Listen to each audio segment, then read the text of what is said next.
voilà, c'est lui, a exprimé son point de vue quant à l'insuffisance cardiaque. Ensuite, on aura le plaisir d'écouter le docteur Gébrac sur la bronchopathie chronique obstructive. Olivier, c'est à toi.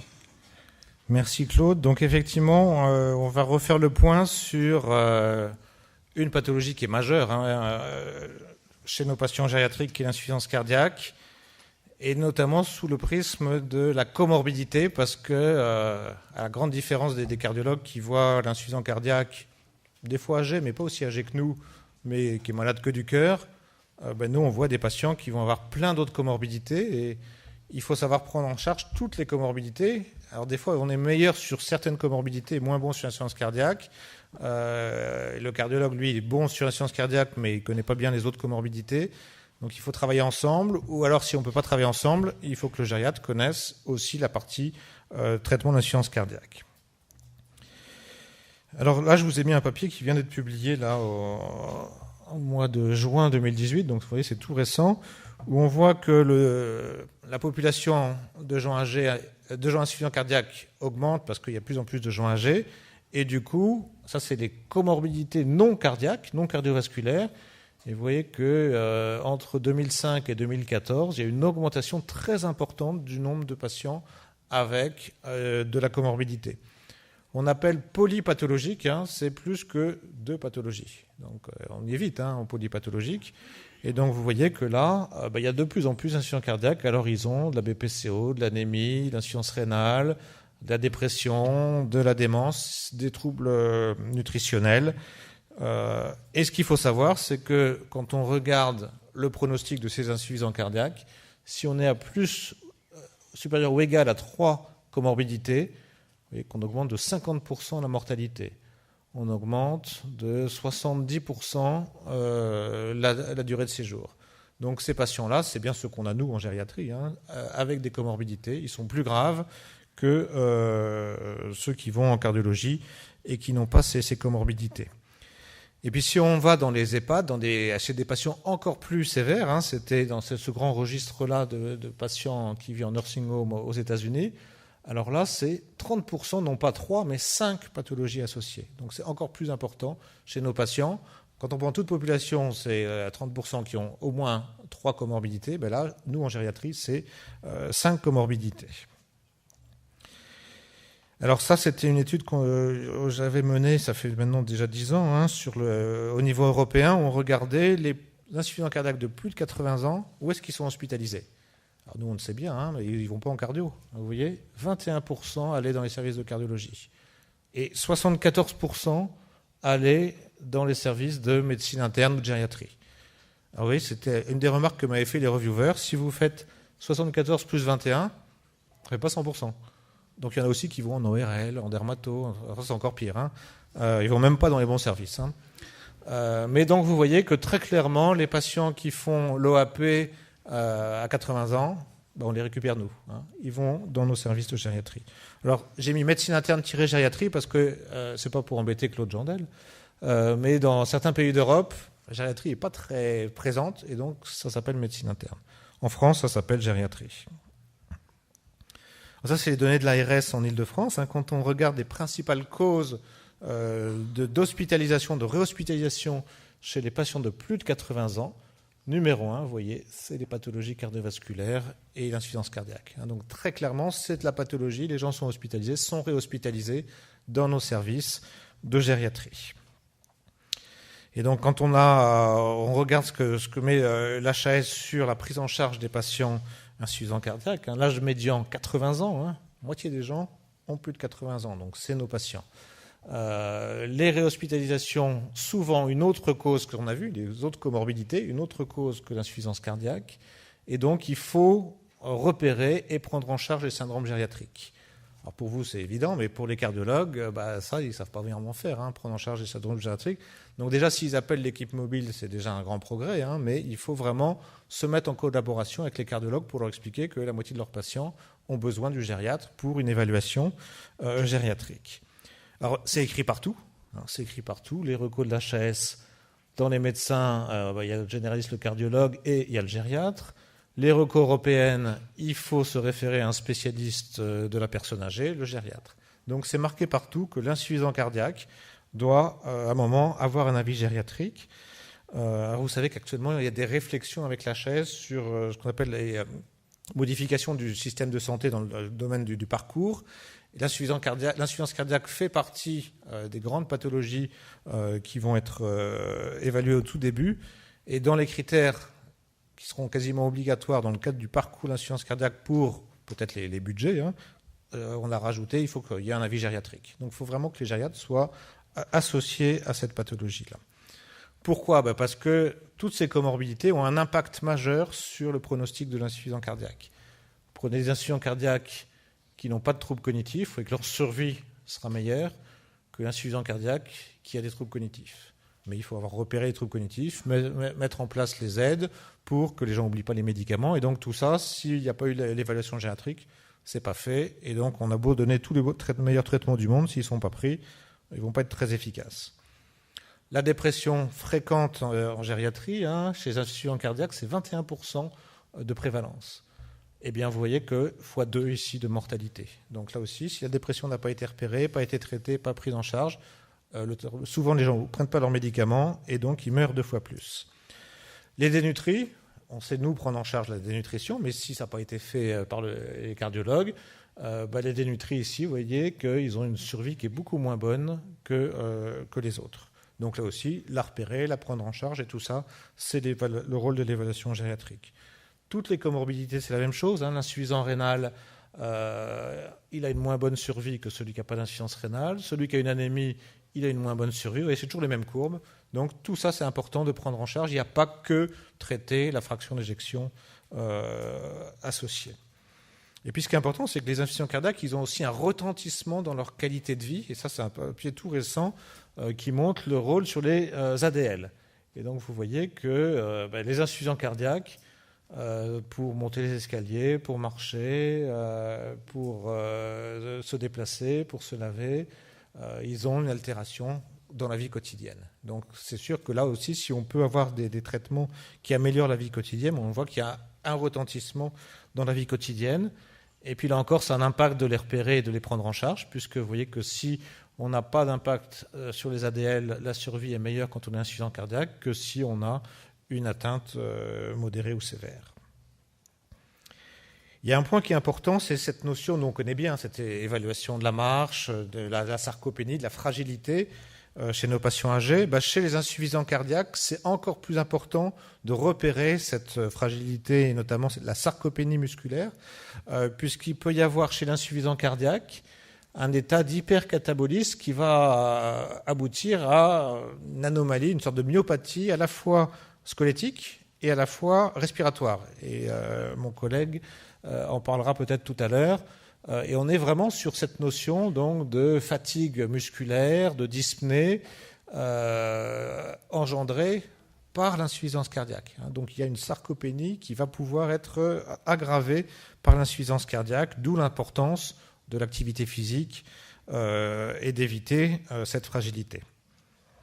Des articles récents montrent que, vous voyez, ça c'est juin 2017, si on regarde la prévalence de la fragilité telle qu'on la connaît en gériatrie, là, selon les critères de Fried, cette prévalence, elle est majeure. 45% des gens, vous voyez, à la fin, on arrive à 45% des gens présentent un syndrome de fragilité quand ils sont insuffisants cardiaques. Donc c'est majeur. Et cette fragilité, elle a un impact, puisque si vous regardez chez les insuffisants cardiaques fragiles par rapport à des non fragiles, les non fragiles ont une meilleure survie et les fragiles ont une moins bonne survie. Donc ça aussi, c'est le gériatre qui va repérer, qui connaît et qui sait repérer la fragilité par rapport au cardiologue qui connaît moins cette notion de fragilité. Et alors si on a le syndrome de fragilité et des comorbidités, vous voyez qu'à ce moment-là, la mortalité, elle passe de 16% à 27%. Donc encore plus important. Donc il faut vraiment que cette notion comorbidité et fragilité, c'est vraiment l'évaluation gériatrique qui va pouvoir la prendre en charge. Vous voyez que uniquement, là, c'est uniquement la vitesse de marche. Pour un insuffisant cardiaque, il marche vite, il ne marche pas vite. Celui qui a une vitesse de marche normale, il aura une meilleure survie. Celui qui a une vitesse de marche altérée, en dessous de 0,6, là, 0,65 mètres par seconde, il va avoir une mortalité, une survie qui va être moins bonne. C'est la même chose pour l'hospitalisation, pour l'insuffisance cardiaque. Donc, même pour l'insuffisance cardiaque, le fait qu'il marche vite ou pas vite traduit cette sarcopénie et cette gravité de la maladie cardiaque. Donc, c'est des données tout à fait nouvelles et très, très intéressantes et qui sont très gériatriques parce que ce n'est pas les cardiologues qui vont aller regarder la vitesse de marche et ces paramètres-là. Il y a quelque chose d'important sur la prise en charge justement de cette sarcopénie, de cette vitesse de marche, c'est qu'il y a dans le traitement de l'insuffisance cardiaque, on ne s'en rend pas bien compte, mais on donne un des médicaments, et c'est pour ça que c'est majeur de donner ces médicaments, sont les bloqueurs du système rénine-angiotensine. Quand on bloque le système rénine-angiotensine, il y a aussi une action au niveau musculaire du muscle squelettique. Une action qui passe par un effet sur l'insulinorésistance, l'inflammation, le stress oxydant, et vous pouvez améliorer un petit peu la sarcopénie. Vous voyez, il y a eu de beaux études. Placebo, c'est en blanc. Donc, on regarde là la vitesse de marche. Ma vitesse, elle ne bouge pas. Placebo, vous voyez, ça reste pareil. Placebo, ça n'améliore pas la vitesse de marche. Vous donnez ici un bloqueur du système rénine-angiotensine, c'est un IEC, et vous améliorez la vitesse de marche. Donc, vous voyez, un des impacts... Alors, on sait qu'il faut donner un bloqueur pour le remodelage cardiaque, le muscle cardiaque, mais aussi pour le muscle squelettique qui a un bénéfice. Donc c'est absolument majeur de donner un bloqueur du système rénine-angiotensine, qui peut être un IEC, un ARA2, et même l'Entresto qui bloque aussi le système rénine-angiotensine. Et donc à la fin, vous avez ce management gériatrique. Vous voyez que ça, c'est une très grande publication toute récente. Le JACC, c'est le plus grand journal de cardiologie qui existe, et donc ils disent vraiment que maintenant, il faut avoir une approche gériatrique du patient insuffisant cardiaque. Donc c'est tout nouveau. Les cardiologues ont bien compris qu'il faut cette approche gériatrique avec tout ce qu'on fait en gériatrie, évaluer les cognitions, évaluer cette fameuse sarcopénie, la partie sociale et bien sûr la polymédication. Donc tout ça, les cardiologues comprennent bien qu'ils vont avoir besoin de nous maintenant. Il y a de plus en plus de patients comorbides et insuffisants cardiaques, et ça, ils ne veulent pas s'en occuper. Donc il faut vraiment créer partout des collaborations, comme on l'avait fait avec les neurologues pour les consultations mémoire, mais créer ces collaborations pour la prise en charge de l'insuffisance cardiaque. Et quand on fait les évaluations gériatriques, c'est hyper pronostic. C'est plus pronostic que de faire un dosage de BNP, par exemple. Vous faites une évaluation gériatrique, vous êtes au niveau 1, donc l'évaluation gériatrique est satisfaisante. Votre survie, quand vous êtes insuffisant cardiaque, sera pas trop mal. Si vous avez beaucoup d'anomalies dans l'évaluation gériatrique, vous voyez que votre survie sera beaucoup moins bonne. Donc c'est un très bon marqueur de la survie. Et puis on sait, et ça c'est le boulot des gériatres, ça a été démontré dans des essais randomisés, quand il y a l'évaluation gériatrique ou quand il n'y a pas l'évaluation gériatrique, mais quand il y a une évaluation gériatrique, il y a 25% de bénéfices à la fois sur le critère de mortalité d'entrée en institution. Donc un des messages qu'on peut dire aux cardiologues, c'est s'il n'y a pas d'évaluation gériatrique, il y a une perte de chance de 25% pour les patients âgés. 25%, c'est à peu près l'effet d'un bêta-bloquant. Donc, vous voyez, ça leur parle un petit peu pour leur dire on a besoin d'une évaluation gériatrique pour ces patients âgés parce que sinon, c'est une perte de chance de 25%. Alors, les comorbidités ont beaucoup de conséquences et tout ça, c'est le gériatre qui va savoir. À l'insuffisance rénale, il va falloir faire attention aux IEC, aux diurétiques sur les dosages. L'anémie, il faut la repérer parce que ça va aggraver l'évolution, les symptômes. Les pathologies pulmonaires, on va en parler tout à l'heure, mais le diagnostic est plus compliqué. Les symptômes peuvent être aggravés.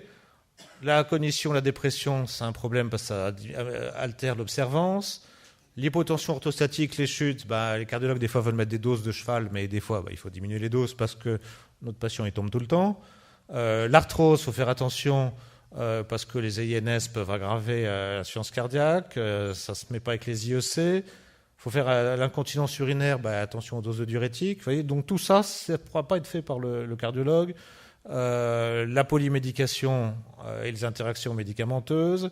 Et puis on a vu cette notion de fragilité qu'il faut vraiment repérer parce que finalement la fragilité aggrave le pronostic. Et on a vu que notamment si on donne un bloqueur du système rénine-angiotensine, on peut avoir un effet musculaire. Pourtant, toutes les études montrent, et ça c'est vrai que c'est très embêtant, c'est que plus on est vieux, plus on est malade, donc plus on est à risque, et bien moins on a les traitements.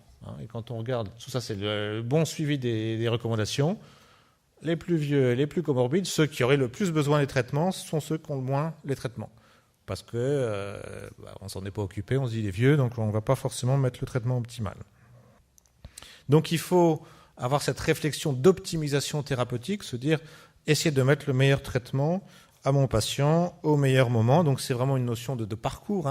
Des fois, il y a un moment au début, on ne peut pas mettre le bloqueur du système parce qu'il y a une petite tension, puis après on peut le remettre plus tard. Donc il faut vraiment raisonner en parcours et en optimisation thérapeutique. Et il y a des recommandations pour l'insuffisance cardiaque à fraction d'éjection altérée. On va donner un diurétique au début, et puis après un IEC, un bêta-bloquant. Après, normalement, mais ça c'est plutôt pour les plus jeunes, un antagoniste de l'aldostérone, mais problème d'hypercalémie dont on parlera dans l'après-midi. Et ensuite, tout ce qui est en vert, c'est la classe 1. Eh bien, vous savez maintenant qu'est proposé l'Entresto en remplacement du bloqueur du système rénine-angiotensine. Donc, IEC bêta-bloquant au début, avec le problème de posologie. Attention à l'aldactone, parce que chez les jeunes, oui, mais chez nos patients, c'est souvent compliqué.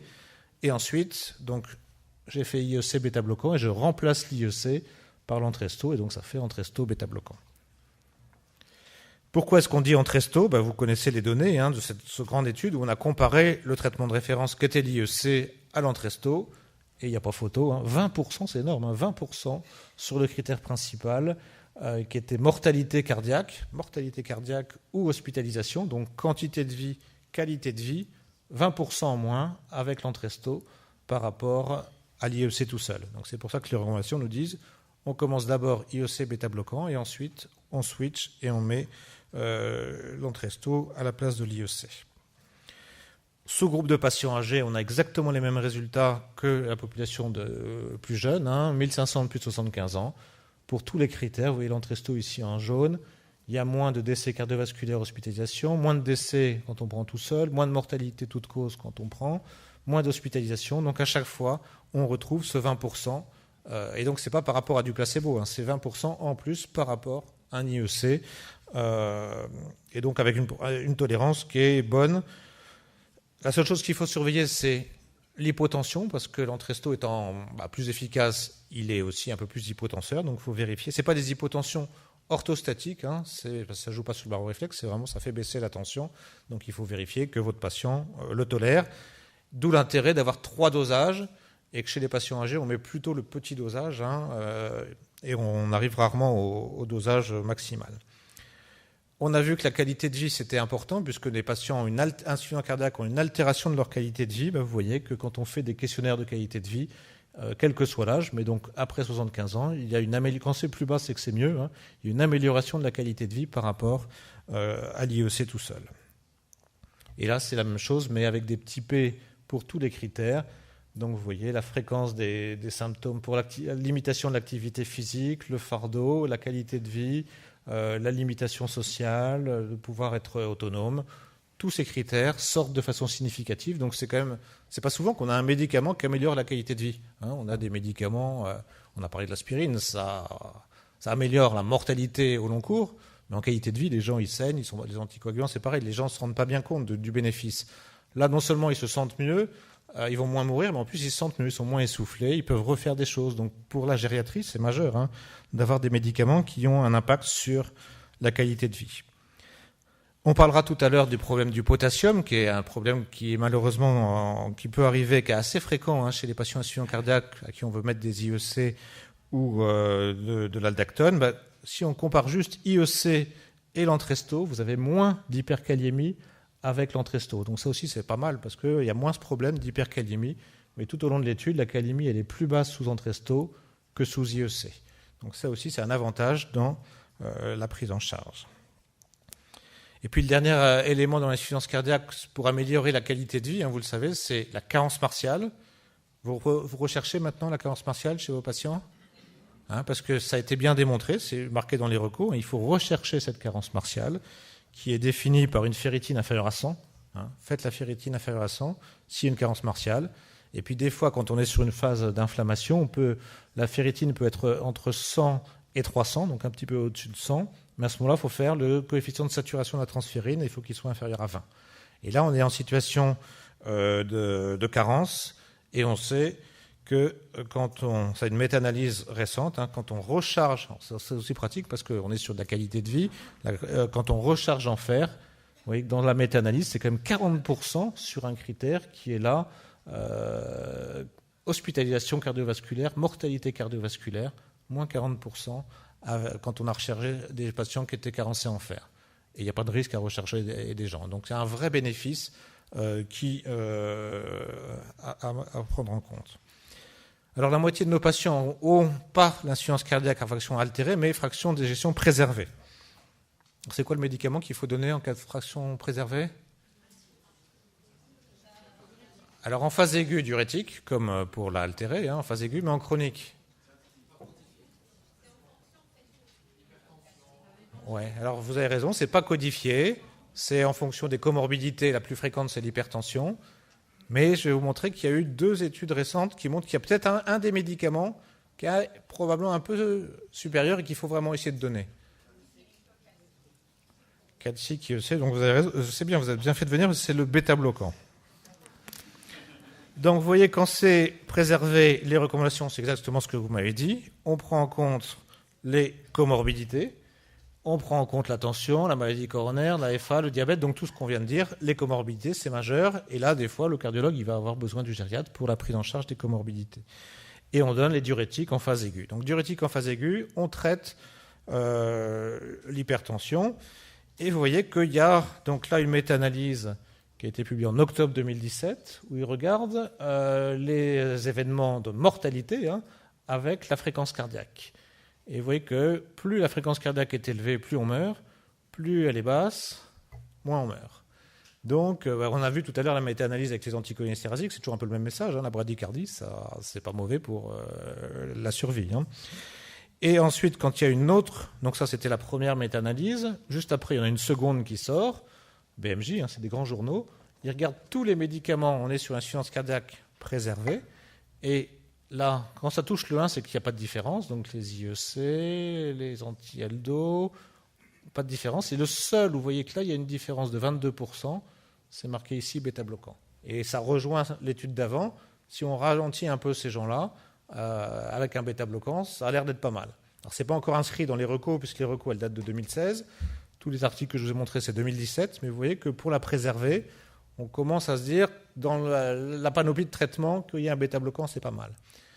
Pour savoir, Entresto ou pas, vous savez qu'il y a une grande étude qui est en cours sur la préserver. Et on aura peut-être bientôt les résultats pour savoir s'il faut aussi donner. Et donc après, ça serait simple, parce que ce serait pour tout le monde, bêta-bloquant, Entresto pour tout le monde. Mais pour l'instant, on n'a pas les résultats d'Entresto dans la préservée. Pour terminer, ça c'est l'état des lieux. Qu'est-ce qu'on observe? Donc on avait fait une étude l'année dernière sur l'Île-de-France, où on prend les services de gériatrie et les services de cardiologie. Alors j'ai vu que Yves Volmark était dans la salle, donc tu étais dans les auteurs de ce travail-là. Il est toujours là, Yves, oui. Et donc on avait regardé en gériatrie et en cardiologie. Vous voyez qu'on n'a pas trop à rougir, mais on n'est pas non plus top. Les gériatres, c'est donc en gris. Alors, pour tous les médicaments, on est quand même en dessous de la cardiologie, on en prescrit moins. Mais quand on fait les petits P, il n'y a pas toujours une différence significative. Vous voyez que les bêta-bloquants, on en met un peu moins. Donc il ne faut pas avoir peur. Je viens de vous dire, le bêta-bloquant, c'est bon dans l'insuffisance cardiaque. Si on ne le met pas pendant l'OAP. Pendant l'OAP, c'est contre-indiqué. Mais à distance, toutes les données nous montrent qu'il faut les donner.